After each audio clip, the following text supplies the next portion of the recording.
करना और हिंदुओं को वोटर बैंक बनाना।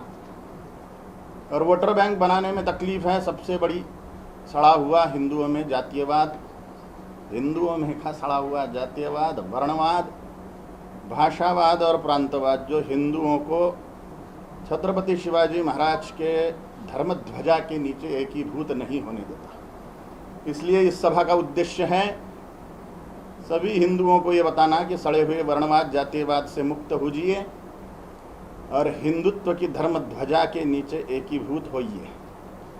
जो साधु है वो समाज का हित साध रहा है, तो समाज में का हित जिसमें से सधे वही साधु। इसलिए साधुओं को सभी क्षेत्र खुले हैं, किसी भी क्षेत्र में घुस के उन्होंने राष्ट्र की और धर्म की सेवा करनी चाहिए। 3 व्याख्याएं मैं बताता हूँ। सबसे पहले धर्म, दूसरे पर सनातन, तीसरे पर हिंदू। धर्म माने ईश्वर को पाने का साइंस, अध्यात्म विज्ञानम जीवनात् धारयतेति धर्मः। अध्यात्म का विज्ञान माने ईश्वर को या परम सत्य को पाने का साइंस, जीवन में धारण करना धर्म है। सादी भाषा में ईश्वर को पाने का साइंस माने धर्म। सनातन माने जो था, है और रहेगा।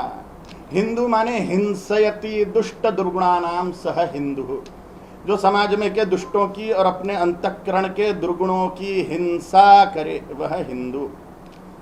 इसमें 6 प्रमुख पंथ हैं परम सत्य को पाने के लिए, परमात्मा को पाने के लिए। परम सत्य की प्राप्ति के जो 6 प्रधान मार्ग हैं हिंदुओं में, वह है शैव, वैष्णव, शाक्त, जैन, बौद्ध और सिख।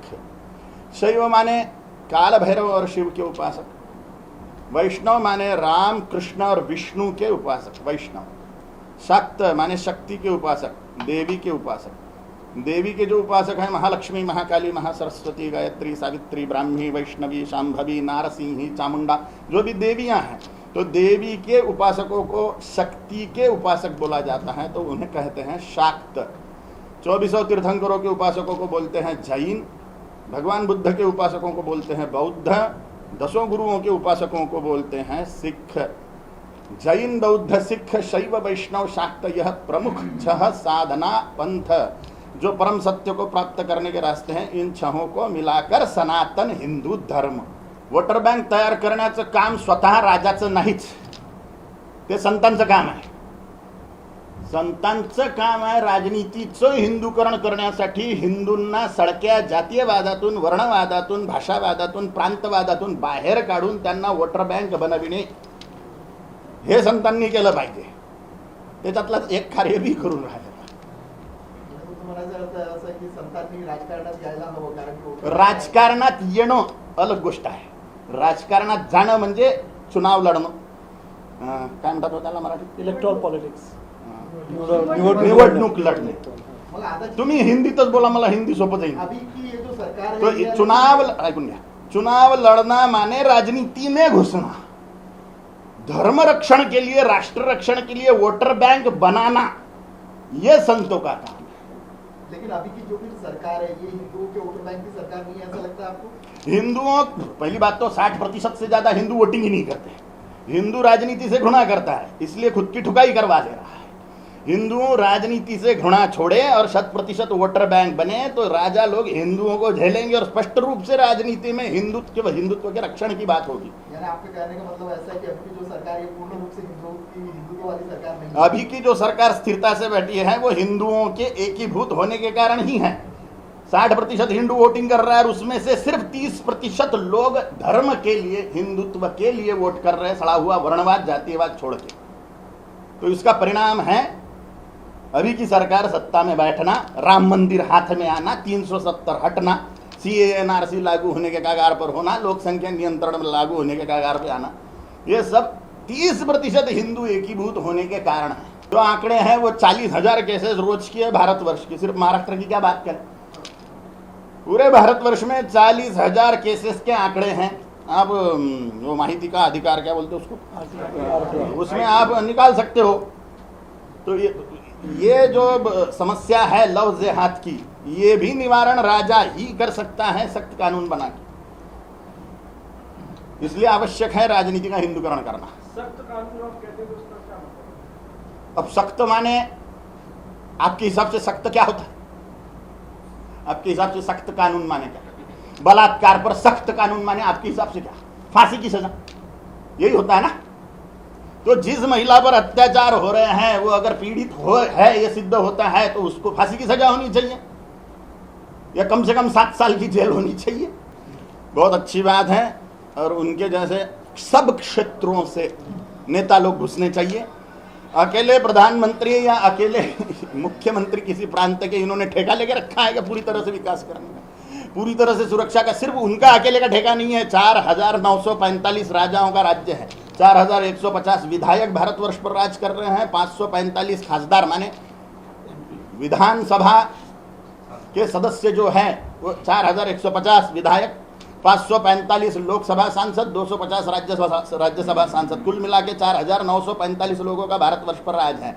उन सबकी जिम्मेदारी है देश और धर्म का संरक्षण करने की। और ऐसे लोग जो धर्म का संरक्षण करे, देश का संरक्षण करे, वो चुन के भेजने की जिम्मेदारी हिंदुओं की है। जो सड़े हुए जातिवाद में अटक के अपने जात वाले को वोट दे रहा है, दाल आटे के भाव को वोट दे रहा है, फालतू की समस्याओं को वोट दे रहा है, वो धर्म के लिए वोट नहीं कर रहा।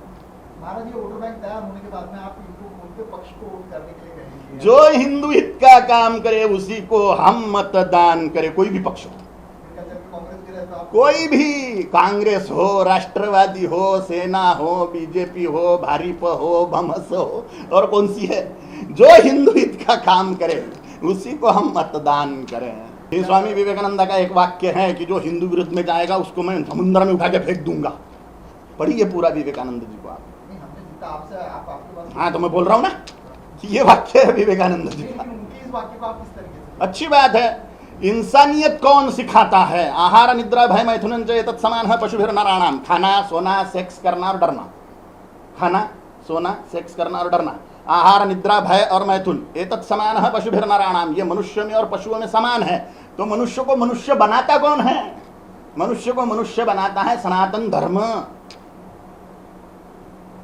तो मनुष्यता का विकास होवे इसलिए धर्म की धारणा आवश्यक है। इसलिए स्वामी विवेकानंद जी बोलते हैं हिंदुत्व का विरोध करने वालों को मैं समुद्र में फेंक दूंगा। कई नुकसान कर लिया, नाम भी गया हाथ से, चुनाव चिन्ह भी गया हाथ से। हिंदुओं के विश्वासघात का ही तो परिणाम है। सत्ता के लिए इटालियन बारवाला के चरणों में सो गए।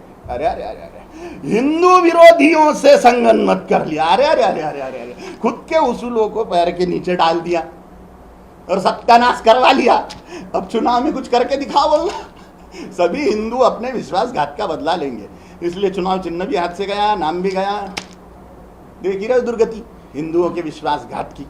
विश्वासघात का परिणाम क्या बोलते उसको, पार्षद के चुनाव में नहीं दिखाई देता है। पार्षद का नहीं है, विधायक के चुनाव। आमदार का चुनाव हुआ यहाँ। क्या दिखाई दिया? आमदार का चुनाव हुआ। एक मिनट, थोड़े थाड़ी चीजों से बड़े रिजल्ट की आशा बांध लेना यह अज्ञानता है। आगे जहां बड़ा मैदान आएगा तब दिखेगा। और फिर भी अगर हिंदुओं ने अपनी अस्मिता ही छोड़ दी है, वो सिर्फ दाल आटे के भाव में अटके हैं, तो वो खुद का निकृष्ट स्वार्थ साधेंगे। और धर्मगुरु का यह कर्तव्य है कि धर्म को प्रधान रखवाएं हिंदुओं से। दाल आटे के भाव के चक्कर में और सड़े हुए फालतू के विकास के चक्कर में धर्म का त्याग करेंगे तो 12,000 साल के लिए नरक भोगेंगे। भले अभी 70-80 साल के लिए अय्याशी कर ले, अभी मजे मार लो, लेकिन बाद में धर्म की हानि होने के कारण 12,000 साल के लिए नरक है।